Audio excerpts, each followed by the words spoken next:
തിരുഹൃദയമേ തീരാത്ത സ്നേഹമേ ആകാശം പോലല്ലോ. ആർട്ടിഫിഷ്യൽ ഇൻ്റലിജൻസിൻ്റെ കാലത്താണല്ലോ നമ്മളിപ്പോൾ ആയിരിക്കുന്നത്. ചാറ്റ് GPT-യും ഡീപ്പ് ഫേക്കും നമുക്ക് ചുറ്റും ഇങ്ങനെ നിറഞ്ഞു നിൽക്കുകയാണ്.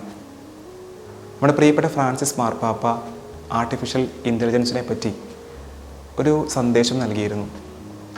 അതിൻ്റെ തലക്കെട്ട് അദ്ദേഹം നൽകിയത് artificial intelligence and the wisdom of the heart എന്നാണ്. എല്ലാം ഇങ്ങനെ യാന്ത്രികമായി കൊണ്ടിരിക്കുമ്പോൾ, എല്ലാം ഇങ്ങനെ കൃത്രിമമായിട്ട് മാറുമ്പോൾ മാർപ്പാപ്പ നമ്മളോട് ചോദിക്കുകയാണ്, ഹൃദയം കൊണ്ട് ജീവിക്കാൻ പറ്റുമോ? ഹൃദയം കൊണ്ട് നോക്കാൻ പറ്റുമോ? നഷ്ടപ്പെട്ടു പോയ ഹൃദയത്തെ ഈ ഭൂമിയിൽ നിന്ന് വീണ്ടെടുക്കാൻ പറ്റുമോ? പ്രിയപ്പെട്ട തിരുഹൃദയ മാസമാണ്.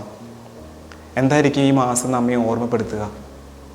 എനിക്ക് തോന്നുന്നു നമ്മുടെ ദൈവത്തിനൊരു ഹൃദയമുണ്ട് എന്ന് തന്നെയാണ് ഈ മാസം നമ്മെ ഓർമ്മപ്പെടുത്തുക. ഇതൊരു ചെറിയ കാര്യമല്ല എന്ന് മനസ്സിലാക്കാൻ ഈശോയുടെ കാലഘട്ടത്തിലേക്ക് ഒന്ന് പോയാൽ മതി. ഈശോ ജീവിച്ചിരുന്ന കാലഘട്ടത്തിൽ ഇസ്രായേൽ രാജ്യത്തിന് പുറത്തുള്ള ജനതകൾ ദൈവത്തെ സങ്കല്പിച്ചിരുന്നത് വളരെ വ്യത്യസ്തമായിട്ടായിരുന്നു.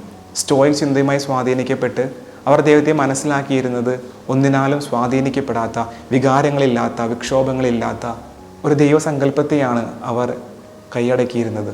അപ്പോഴാണ് ബൈബിൾ നമ്മളോട് പറയുന്നത്, ഇതാ ദൈവത്തിനൊരു ഹൃദയമുണ്ട്, ദൈവം കരയുന്നു.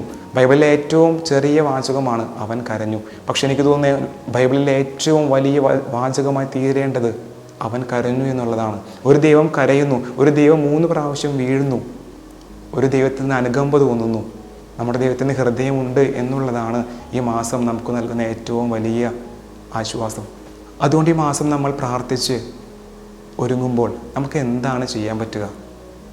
തീർച്ചയായിട്ടും നമുക്ക് പ്രാർത്ഥിക്കാം, ഈശോയുടെ തിരുഹൃദയമേ, എൻ്റെ ഹൃദയവും അങ്ങേ ഹൃദയം പോലെ ആക്കി മാറ്റണമേ.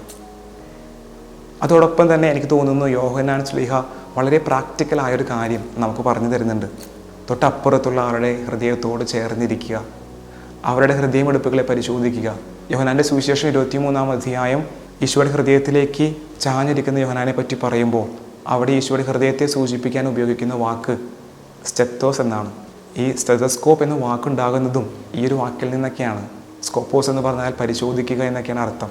അങ്ങനെ ഹൃദയത്തെ പരിശോധിക്കുന്ന ഒരു ഉപാധിയായാണ് ഈ സ്റ്റെതസ്കോപ്പ് എന്ന വാക്കുണ്ടാകുന്നത്.